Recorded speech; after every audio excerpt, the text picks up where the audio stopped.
Now turn to Section 1. Section 1.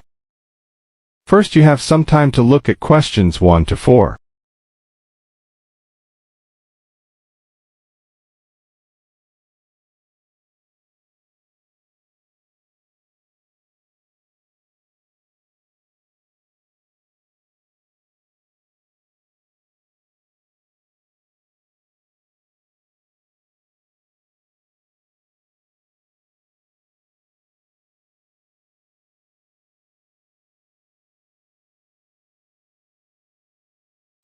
Listen carefully and answer questions 1 to 4.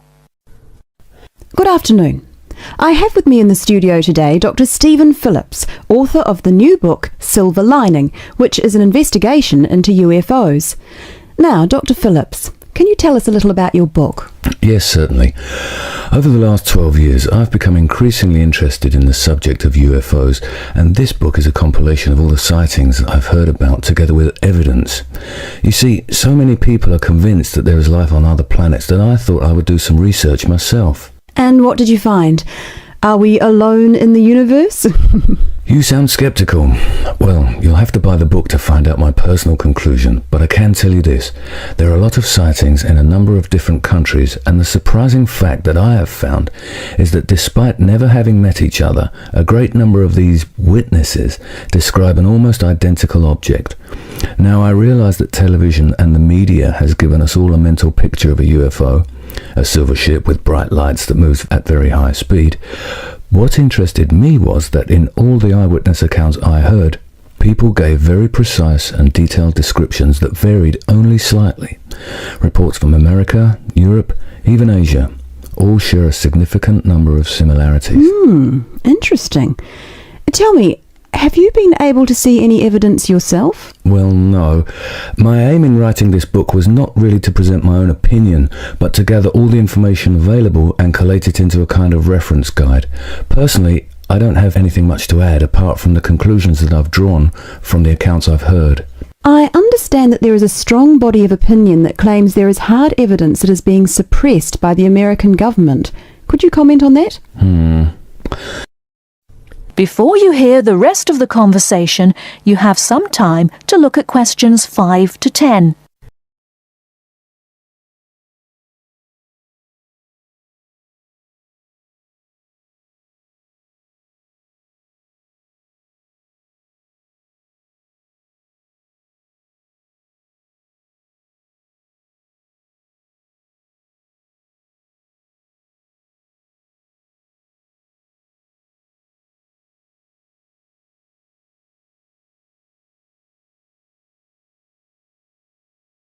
Now listen and answer questions 5 to 10.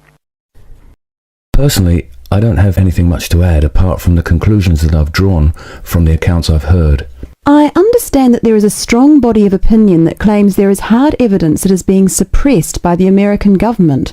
Could you comment on that? The second chapter of my book actually talks about a place in America that has often been in the media, Area 51. Area 51? Yes, it's a military base in New Mexico. In 1947, a man called McBrazel claimed... Sorry, who? McBrazel. That's M-A-C, capital B-R-A-Z-E-L. Anyway, McBrazel claimed to have found pieces of an alien spacecraft on his farm in Roswell.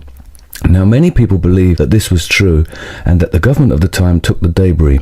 Since that time, they have denied all knowledge of any such find, and accounts by the many leading experts at the time dismissed the claim, believing that McBrazel had actually found pieces of a higher altitude weather balloon that had disintegrated. Now, the lack of information combined with the large number of conspiracy theorists means that no useful scientific conclusion can be drawn, but I have found out one or two surprising details.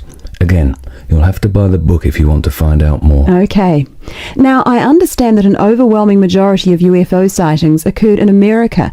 Do you find that in any way relevant? Well, as I mentioned before, there are a large number of conspiracy theorists, and the popularity of science fiction programs in America could lead you to suspect that these sightings may be nothing more than an overactive imagination. However, I have found that there are a number of other factors that determine UFO sightings. In Northern Europe, the number of reports is very low, whereas in Southern Europe, where there is more open space, less light pollution, and generally clearer skies, the number of sightings increases. Now, when you consider the vast open areas of America, particularly around New Mexico, there is an argument that UFOs are simply easier to see in certain geographical and climatic situations. Well, I've never thought of that. If I could ask you one final question, Dr. Phillips, what about alien abduction? Well, I don't really cover that in my book. You see, I was looking to present facts from which people could draw their own conclusions. With these reported abductions, I've found them to be very unreliable. Well, thank you very much for your time. Before we finish, I'd just like to add that Silver Lining is available at all leading bookstores, priced at £19.99. Until next week, goodbye. That is the end of part 1. You now have half a minute to check your answers.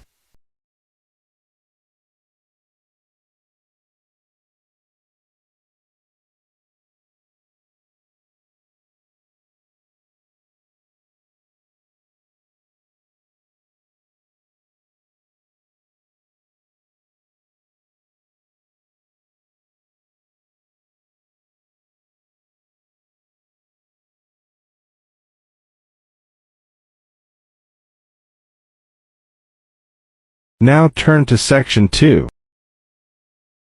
Section 2. You are going to hear a news broadcast about proposed developments in a local area and about a local college. First, look at questions 11 to 14.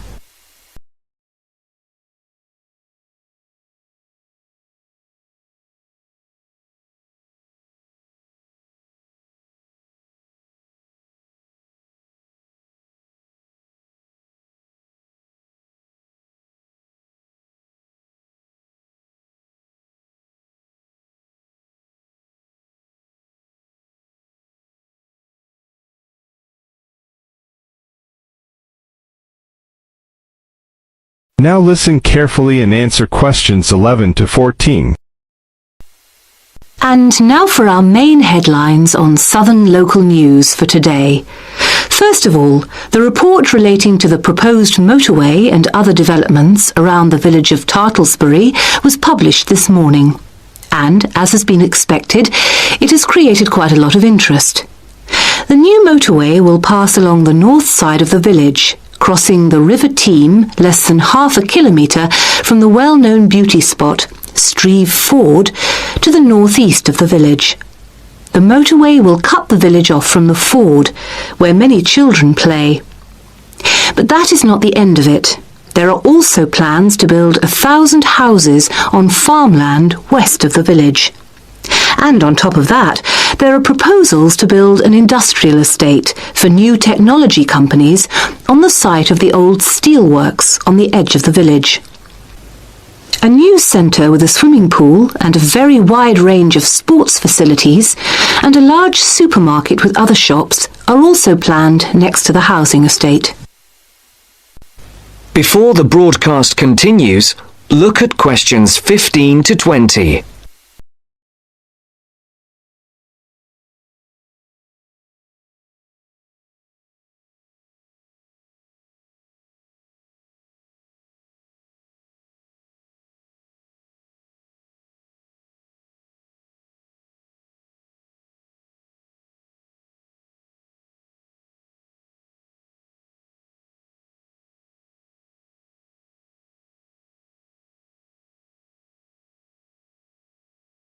You will now listen to the second part of the talk. Now listen carefully and answer questions 15 to 20. Mr. Jones, a local farmer we spoke to early today, is strongly against the plans. But the local council is pushing for them to be adopted in full. They say that new housing is needed in the area and that it is an opportunity to take advantage of government grants for setting up new technology developments. The mayor, Mr. Funn, says, "We must make every effort to do our part for the economy of the country and for the local people. This is a golden opportunity to put Tartlesbury on the map." Reactions to Mr. Funn's comments have been quick to come. Surprisingly, when we contacted the spokesman of the local conservation group, he was very much for the planned developments. But not all the local groups support the scheme. And, unlike the mayor, the local MP, Mrs. Wright, is very much against the planned developments. Mr. Khan, a local shopkeeper, had this to say: "People are absolutely horrified at what is being proposed here. This is just a chance for some people to make money quickly. But I can assure you that if they think that local people are going to be a walkover, they have another think coming. Of course, we welcome the jobs that the new technology park will bring, but we feel that the large increase in housing and the proposed motorway will destroy the character of the area." I think this is a debate that is going to run on for quite some time, and we here on Local News will keep you informed. And now for something quite different. This year's exam results have just come out, and there are a lot of happy faces out there. It would seem that the number of young people going on to university from the local college in Upton, which is not far from Tartlesbury, has increased by 25% this year. All those who have applied to go to university or into teacher training colleges have found places. This is the first time that there has been a 100% success rate at the college. We spoke earlier to the principal of the college, who said she was very proud of all those who had achieved their aims, and she wished them every success in the future. There will be another news bulletin at 11 p.m. And for now, it's back to more music from around the world. That's the end of section 2. You now have half a minute to check your answers.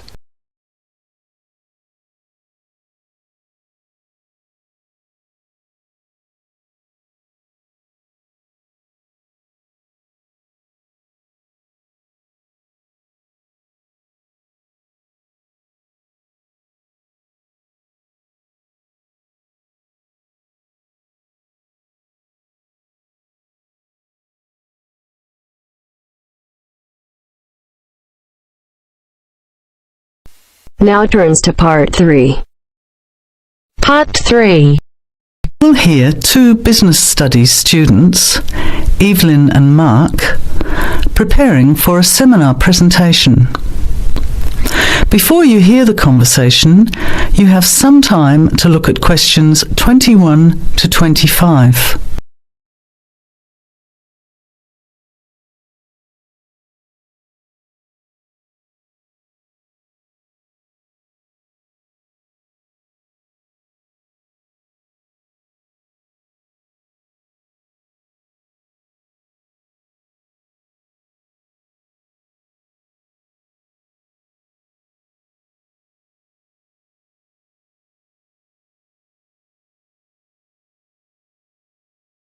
Now listen carefully and answer questions 21 to 25.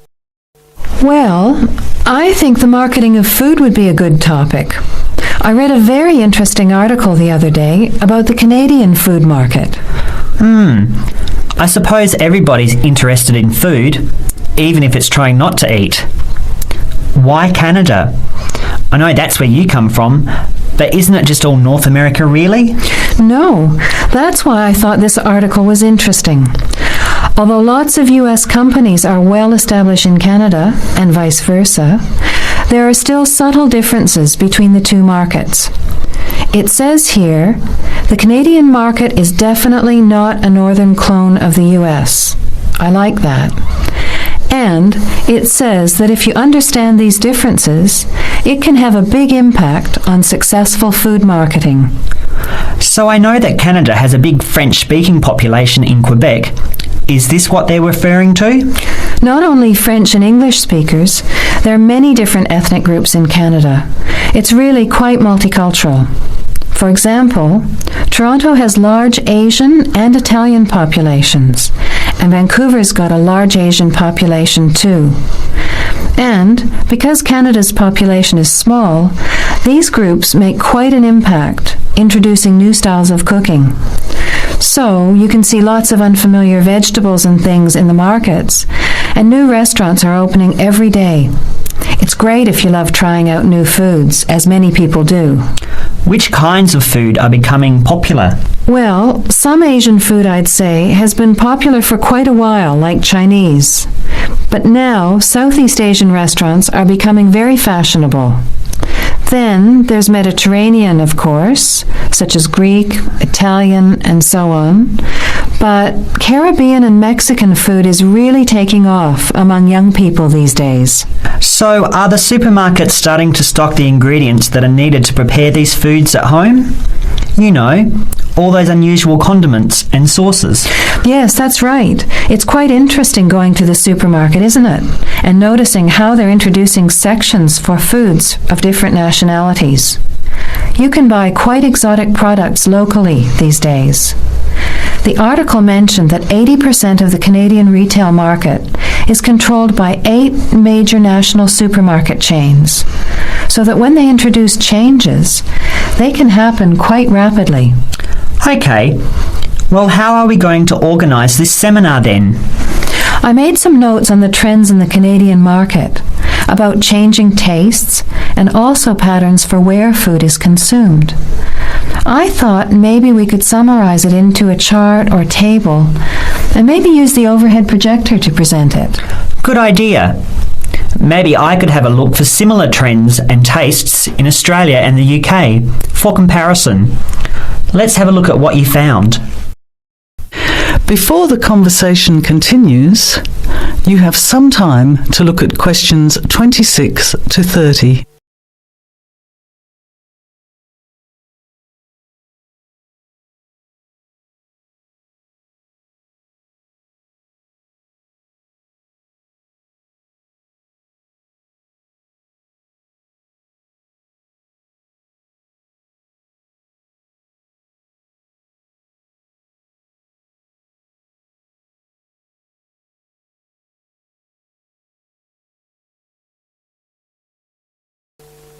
Now, as the conversation continues, answer questions 26 to 30. The most significant trend, it seemed to me, was that Canadians are definitely interested in healthy food. For example, did you know that salads are the 3rd most commonly eaten food in Canadian restaurants? Really? What about organic food then? Is that becoming more popular? Yes, it's definitely moving into the mainstream compared to a few years ago. And a recent survey showed that 4 out of 5 shoppers said that they check the fat and nutritional information on the packet when they're deciding what to buy. What other trends did you find out? There's one change I noticed straight away when I was home last year in the meat department. You know, here the meat packaging says rump steak or 4-quarter chops and so on. Well, they discovered that most consumers these days didn't know what to do with these roasts and rounds and ribs. So the government approved a new naming system for cuts of meat, which is related to the required cooking technique. What a good idea. I've never really understood the difference between sirloin, rump, round, and all those names. So how many new categories are there? 8. There are 3 kinds of steak, for grilling, for marinating, and for simmering. And then there's what they call quick-serve beef, for stir-fries, I suppose. And premium oven roast, pot roast, and stewing beef. It's a great idea, isn't it? I hope it catches on here. I agree. Any other trends that you thought were significant? Well, what's really interesting is what the article called mobile meals. In other words, more and more Canadians are eating meals away from home, but not just eating more junk food. They're projecting a 40% increase in snack food sales over the next 3 years, and the growth is coming from healthy snacks. You know, the ones that have less cholesterol and fat, such as muesli bars, health food bars, and those types of products. Apparently, in the food marketing jargon, they're called nutritious portable foods, which means healthy snacks. The other major trend is that young people are doing more of the food shopping these days, So marketing has to be aimed more at them, as well as more conventionally at the mother. Thanks, Evelyn. I think we'll have an interesting discussion about these trends and the comparisons with other English-speaking countries. I'll see if I can get some information about them to compare with yours, and meet you on Friday to put it together. See you then. Bye. That is the end of part 3. You now have half a minute to check your answers.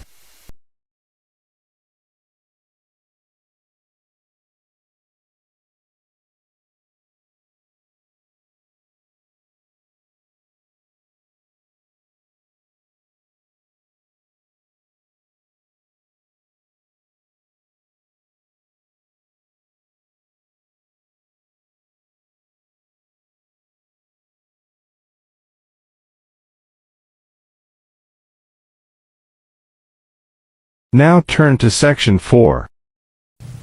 Section 4. You'll hear a lecturer talking to students about sport in Ireland. First, you have some time to look at questions 31 to 33.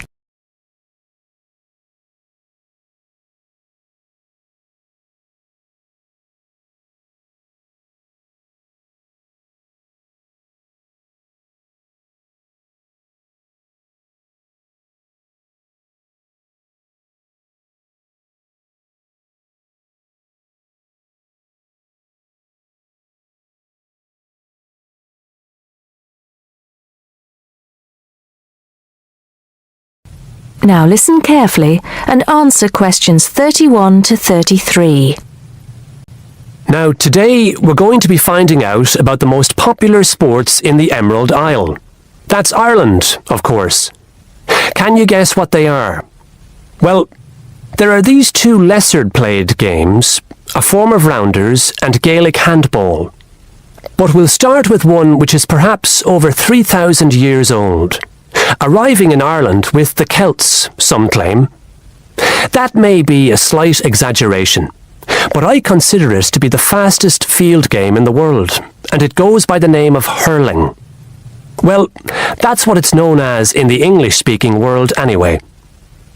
So, what do you have to do? You've got 15 players on a team, one of them the goalkeeper. Each one has a stick called a hurley. Here you are. I've brought mine along. Had it since I was at school. This is what it looks like, and basically you have to get this ball, called a sliotar, that's S-L-I-O-T-A-R, so it's not spelt the way it's pronounced. You hit it into the net for 3 points, or you can hit it over the net for 1 point. The goal looks like the letter H, with the net under the crossbar. The goalie has a bigger stick than the others to help keep the ball out. You can also catch the sliotar and run with it for 4 steps maximum, or bounce it on your stick. Is that clear to you all? I'll be showing you a video a bit later, so you can see what a game actually looks like. You might like to think of it as a mixture of lacrosse, hockey, and baseball. Oh, and it's played by women too, but it goes by the name of camogie in that case. Before you hear the rest of the talk, you have some time to look at questions 34 to 40.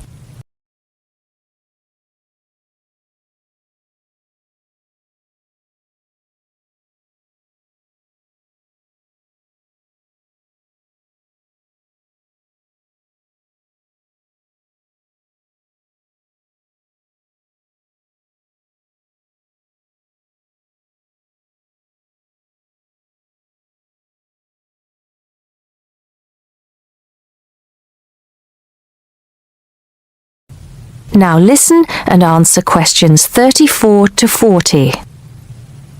I'll give you a bit of the history, shall I now? Generally, the golden age of the game is considered to be the 18th century.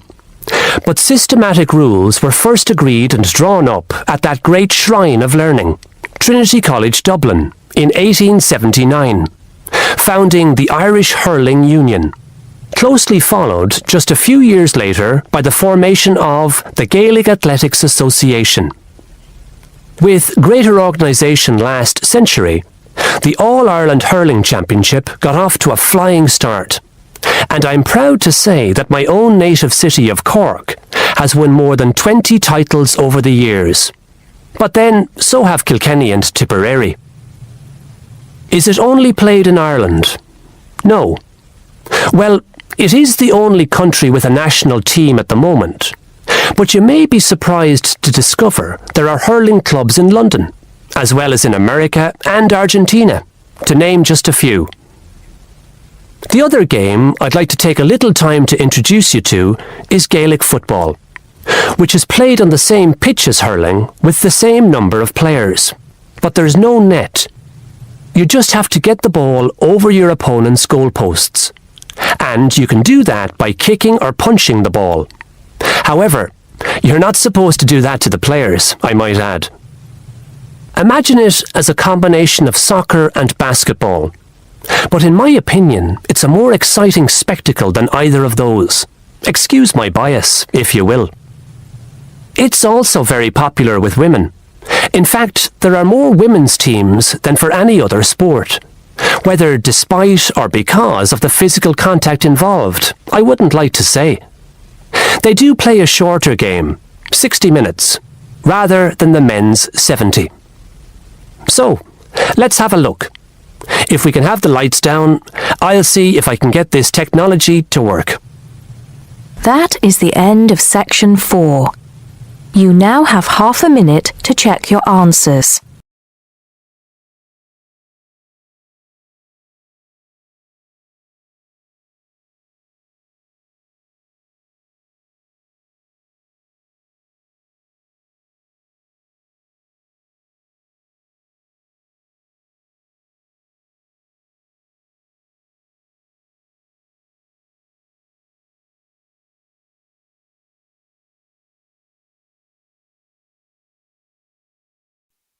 Thank